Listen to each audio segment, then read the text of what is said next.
Hello friends, today in this video, I am going to tell you how to redeem Amazon gift card.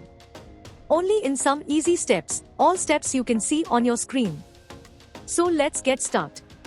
Please note, complete all steps. In order to activate your Amazon gift card, first, you need to log into your Amazon account.